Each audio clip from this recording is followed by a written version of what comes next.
The Dark Lord Sauron had spies everywhere. His gaze stretched across Middle-earth. His Nazgûl hunted in the shadows. His armies numbered in the hundreds of thousands. He had dominated kings, corrupted wizards, and brought entire civilizations to their knees. And yet, he lost everything to a handful of small, barefoot farmers from a place he didn't even know existed. How is that possible? How could the most powerful evil force in Middle-earth be defeated by creatures he had never heard of, from a land he couldn't find on a map? The answer reveals something terrifying about Sauron, and something profound about the nature of evil itself. In this video, we're uncovering the blind spot that destroyed the Dark Lord. Here's a fact that will shock most fans. Sauron didn't know the Shire existed. For the longest time, Sauron was not even aware of the Shire's existence. It was only through Gollum that he even heard of it, and even then he did not know where it was. Think about that for a moment. The Dark Lord whose eye could pierce the darkness of Mordor, whose gaze could reach across mountains and seas, whose spies reported from every corner of Middle-earth, had no idea there was a peaceful little country full of hobbits just a few weeks' journey from his strongholds. The Shire was invisible to him, not because of magic, not because of some protective spell, but because it simply didn't matter. The Shire was not a direct threat to him, and there was nothing there that he could make use of, until the discovery of the ring itself. The hobbits had no armies, no great warriors, no magical artifacts, no wealth worth plundering, no strategic value whatsoever. To a being like Sauron, obsessed with power and domination, the Shire was less than nothing. It was beneath notice, and this is where his downfall began. Most of the other inhabitants of Middle-earth had no idea that hobbits even exist, much less that a couple of them would be able to sneak all the way to the heart of Mordor to destroy the One Ring. Even the allegedly all-seeing Dark Lord Sauron had no idea that they were around until he found someone who'd already encountered one, basically by chance. But Sauron's ignorance of the Shire wasn't just a practical oversight. It was a symptom of something far deeper: his fundamental inability to understand goodness. Pride in his own abilities was his greatest personal weakness, and this arrogance, coupled with an underestimation of his enemies, would ultimately doom him. Sauron couldn't comprehend why anyone would reject power. He couldn't understand why someone would choose to destroy the ring rather than use it. He couldn't fathom that the smallest, weakest creatures might pose the greatest threat. His entire worldview was built on the assumption that everyone desired power, that everyone could be corrupted, that everyone would eventually bow to superior force. This is why he left Mount Doom completely undefended. Sauron could have guarded Mount Doom. It only would have taken a few orcs stationed outside the Crack of Doom to stop Frodo and Sam in their tracks. But it never occurred to him that someone would attempt to destroy the One Ring. He assumed that anyone who came into possession of the ring would use it to become a conqueror like himself. He literally couldn't imagine anyone doing what Frodo and Sam did. Not because he lacked intelligence. Sauron was brilliant. But because his evil had blinded him to possibilities that existed outside his understanding of how beings behave.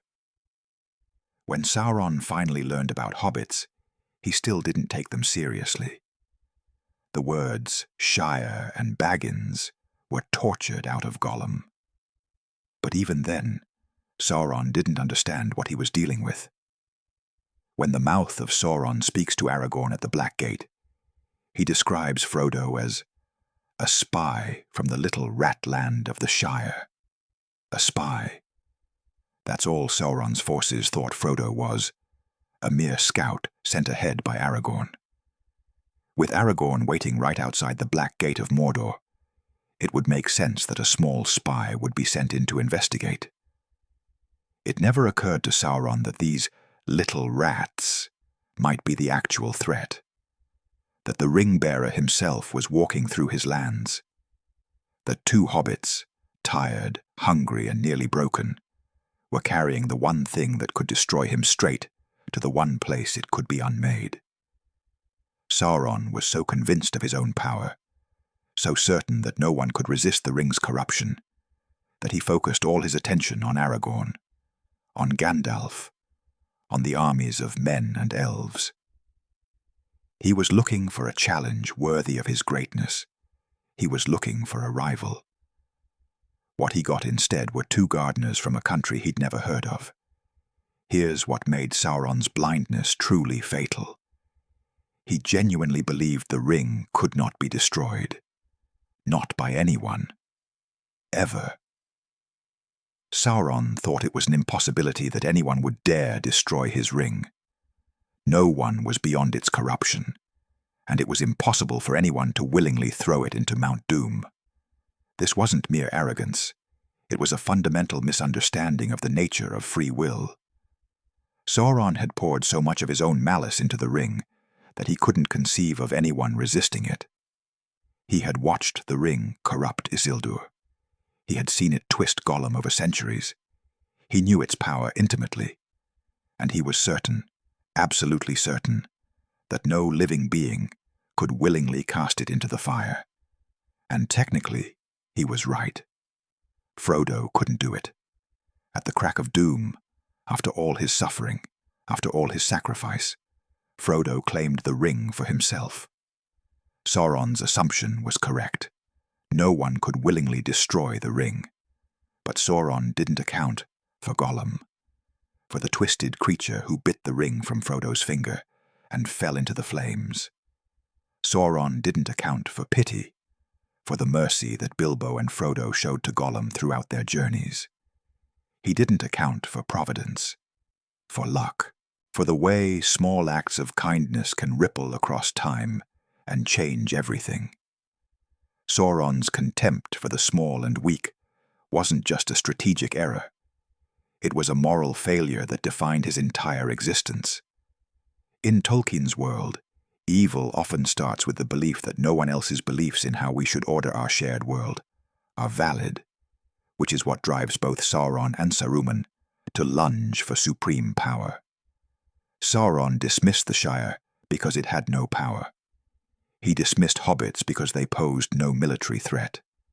He dismissed the very idea that goodness, friendship, and humble courage could overcome his darkness. This is the great irony of Sauron's defeat. He was brought down not by a great warrior, not by a powerful wizard, not by an ancient king reclaiming his throne. He was brought down by the very things he despised: smallness, simplicity, and the stubborn refusal of ordinary folk to give up hope. Quote from Gandalf: "Some believe it is only great power that can hold evil in check, but that is not what I have found. It is the small, everyday deeds of ordinary folk that keep the darkness at bay." Sauron never learned this lesson. He couldn't. His entire being was built around the pursuit of domination. The idea that power could flow from love, from loyalty, from the simple courage of a hobbit, this was beyond his comprehension. In the end, Sauron's defeat teaches us something profound about the nature of evil. Evil is powerful. Evil is cunning. Evil can conquer nations and corrupt souls. But evil has a blind spot. It cannot understand goodness. It cannot fathom sacrifice. It cannot imagine that the weak might triumph over the strong, not through superior force, but through superior character. Sauron didn't lose because he was weaker than his enemies. He lost because he couldn't see them. He looked at the Shire and saw nothing. He looked at hobbits and saw vermin. He looked at Mount Doom and saw a fortress that needed no guards. And in each case, his blindness proved fatal. The ring was destroyed not by armies or magic or ancient prophecy. It was destroyed because a gardener from the Shire loved his friend enough to carry him up a mountain. Because two hobbits cared more about each other and their home than about power or glory or survival itself. Sauron never saw it coming. He never could have. And that brings us to the end of this exploration into Sauron's fatal blind spot. If you found this analysis compelling, don't forget to subscribe and leave a like. What do you think? Was Sauron's downfall inevitable, given his nature? Or could he have won if he'd simply taken the Shire seriously? Share your thoughts in the comments below. Take care, and we'll see you in the next one.